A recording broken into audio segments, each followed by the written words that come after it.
Hello everyone, and today, as the video suggests, we're going to be looking at kind of a guide to level capping and how to unlock it, just because there's a lack of videos out on YouTube that actually they'll give you guides and stuff, but they don't actually tell you sometimes some really important information about actually how to run it, what's the kind of best missions to do, and yeah.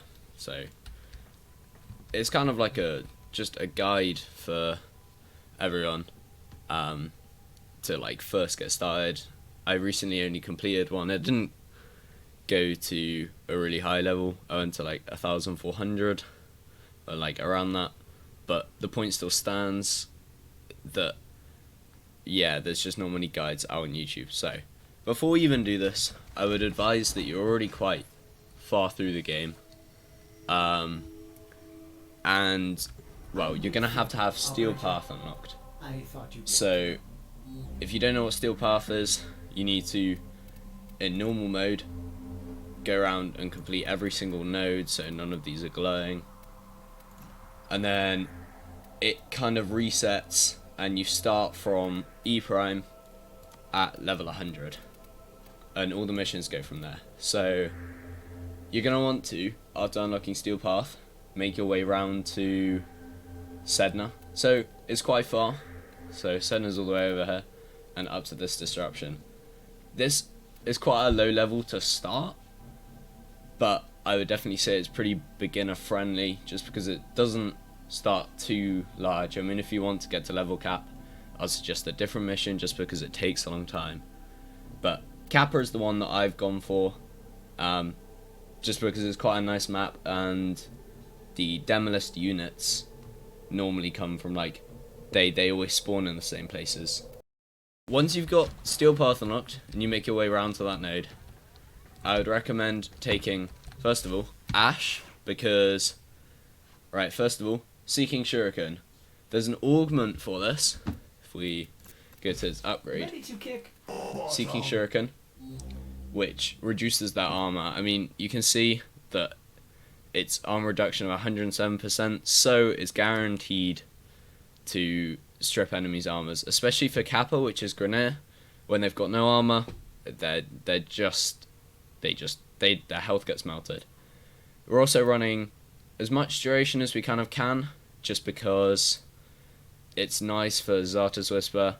I would kind of want a bit more duration, but you can use Archon Shards for that.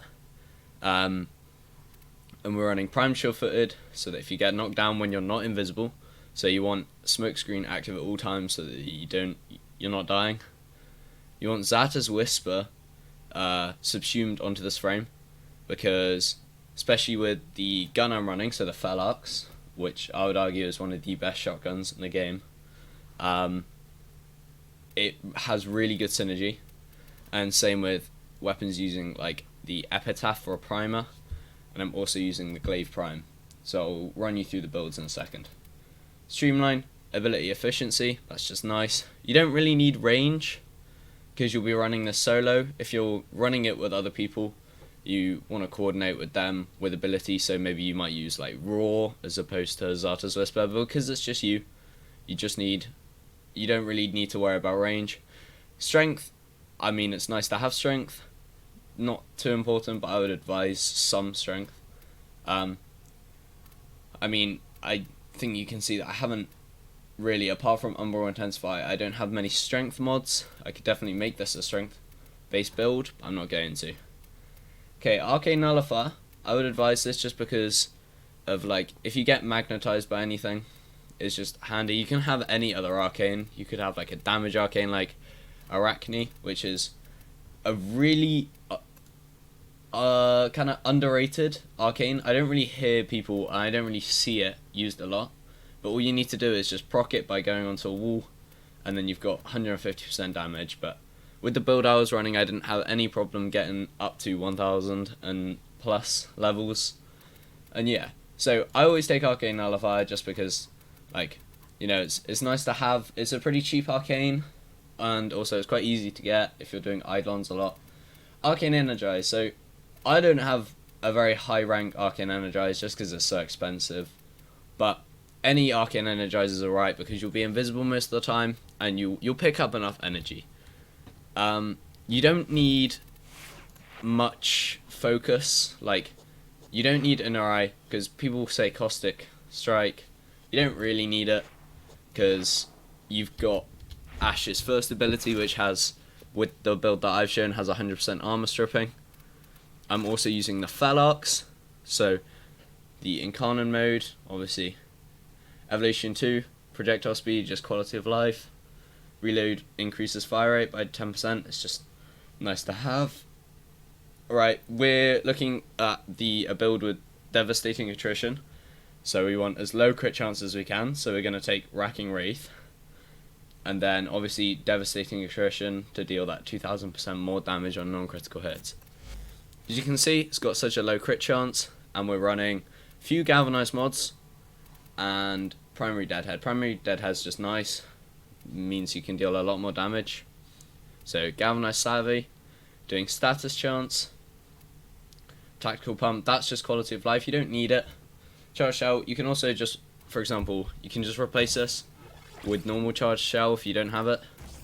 It's not important, but I would recommend, if you've got primed charge shell, get it ranked up and get it put on here. I've only had to put 5 formers on this. I say only 5, but it's alright in the grand scheme of things. Galvanized Hell, more multi-shot. Obviously, like, once this is up, enemies will start just dropping. Toxic Barrage, that's just nice because status chance, you know, status chance on kill, and it's like direct damage per status. And especially because we're using a primer, it's very good. Shotgun Barrage, fire rate, and also we're wanting a lot of status chance here. Okay, and galvanized acceleration. You don't need galvanized acceleration just because it's like projectile speed, but I would recommend it. It's nice to have. Okay, moving on to the primer. So we're using the Epitaph, and I basically just modded it for viral. So, I mean, Frostbite, Pistol Pestilence, just lots of status chance because you want to be applying as much status on as you can. It doesn't really matter because I found that I'm not really going to be like killing people. I mean, maybe Cassadia empowered, but I don't really have, like, you know, arcanes for that. So maybe that, because it's just more damage. Fire rate, slash and status chance, multi-shot. It's just kind of like status chance mods where you can. Reload speed, it's just nice to have. Hemorrhage is quite OP, but also I don't think you need it. I would just, where you can, mod for status chance. And then we're using the Glaive Prime.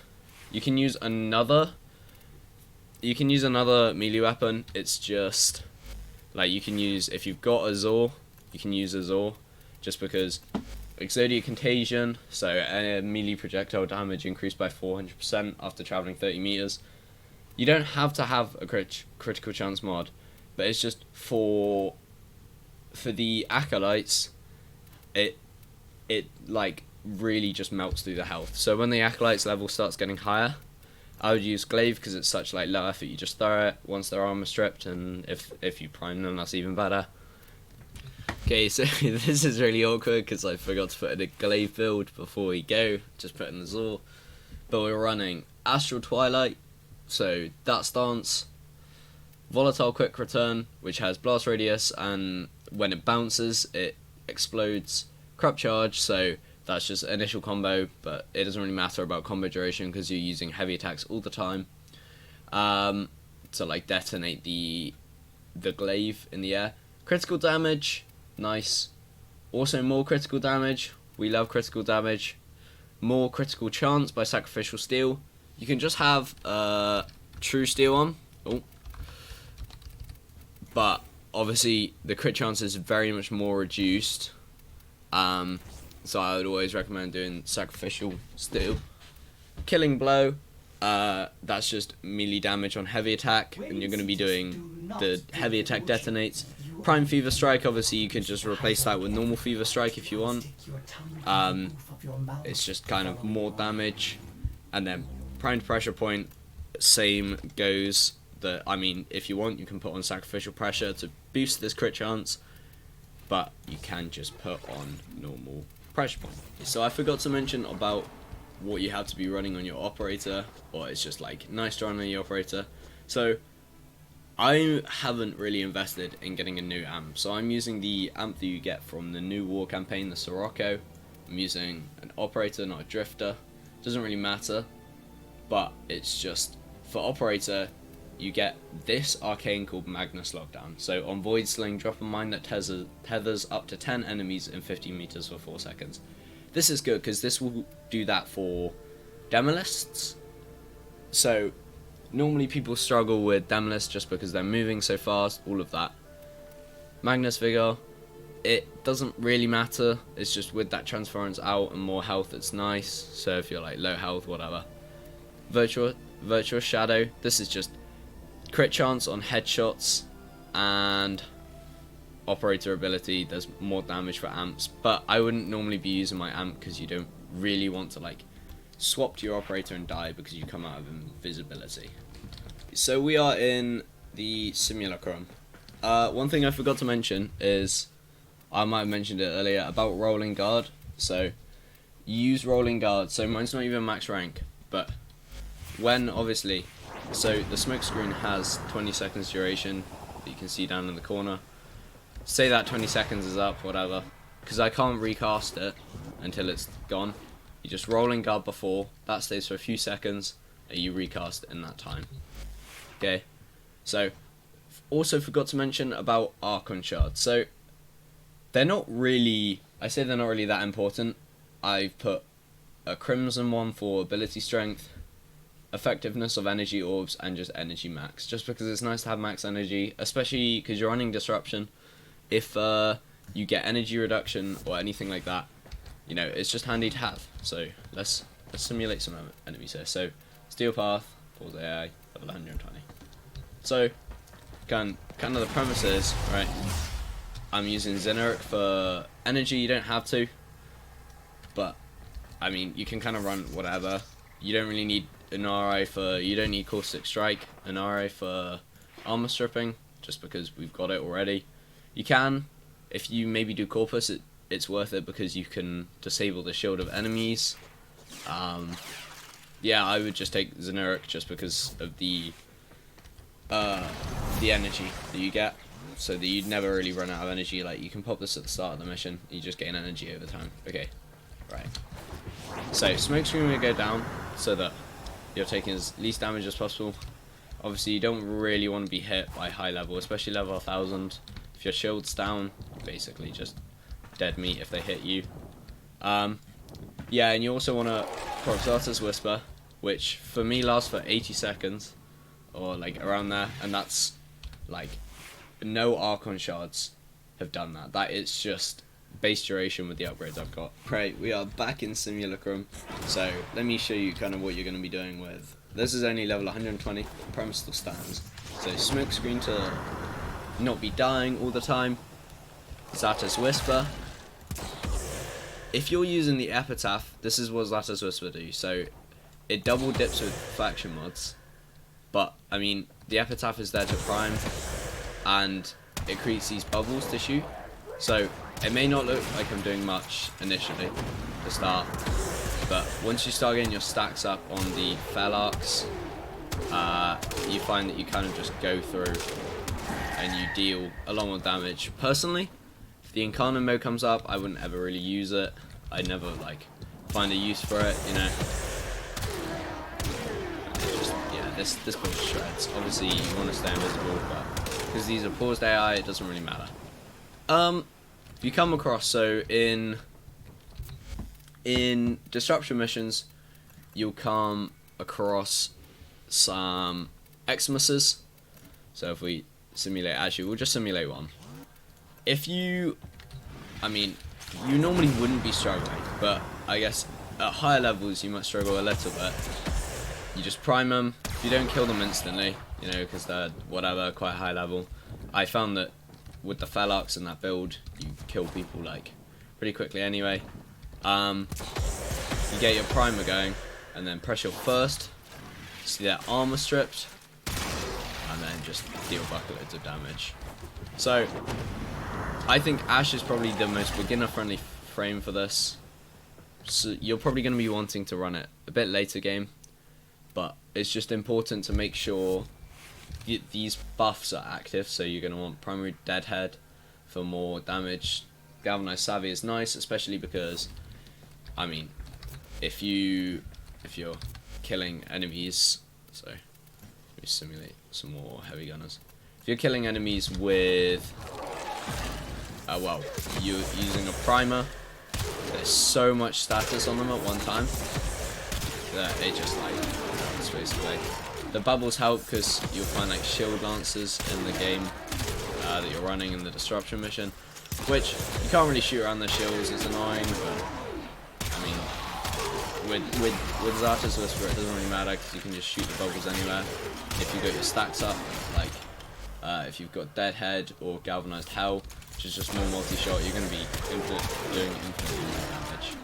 So, and I mean, you can use the Incarnon mode for the Felox if you want. I wouldn't really advise it. It doesn't matter too much, but yeah, prime them, it does just about the same. Sometimes I found it didn't do as well when I was running it, so I kind of didn't bother using it. But yeah, as you can see, it shreds pretty easily. Just take it out of the Incarnon mode. Oh yeah, and if it is with acolytes, so you just want to be careful because some of the acolytes, I forget which ones, but they will, like, they'll kind of just take away your abilities.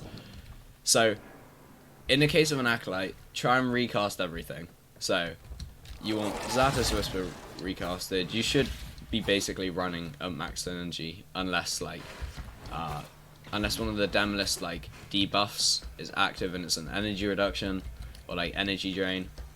But yeah, you should almost have full energy every single time. So where there's an acolyte, you just pop your smoke. If your smoke screen goes down, just do a roll and get that invincibility up in your health, in your shield, and just recast it. And same with Demolists, you want armor strip and acolyte. They have less armor than Demolists, but just because they've got shield, I just strip their armor. You can prime them with the epitaph and then the glaive, and the glaive will do it. You can just, if you find that you're like having to run away, just run away and just hit them from afar. You can still prime them from just as far away. Yeah, still works like that. I mean, the glaive also works with Grenadier pretty well. If I simulate this, not so much on Xmas units, but I mean, like, you could just strip that. I think that's the Xmas cool. And then just do your heavy attacks. I mean, you can see how well it works. I mean, like, that's just damage over time.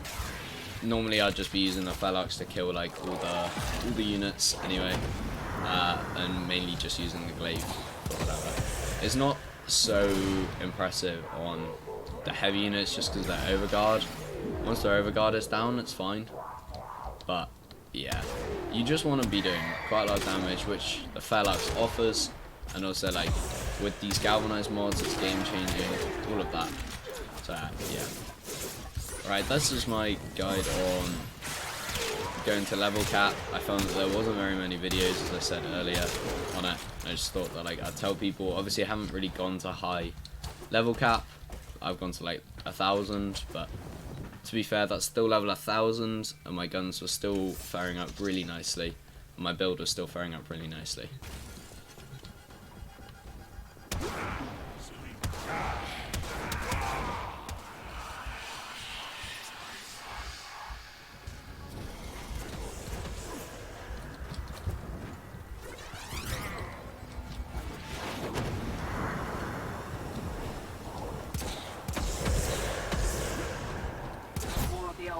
ultra-violence. Keep your back to the objective, old mate. Lock it down till she pops.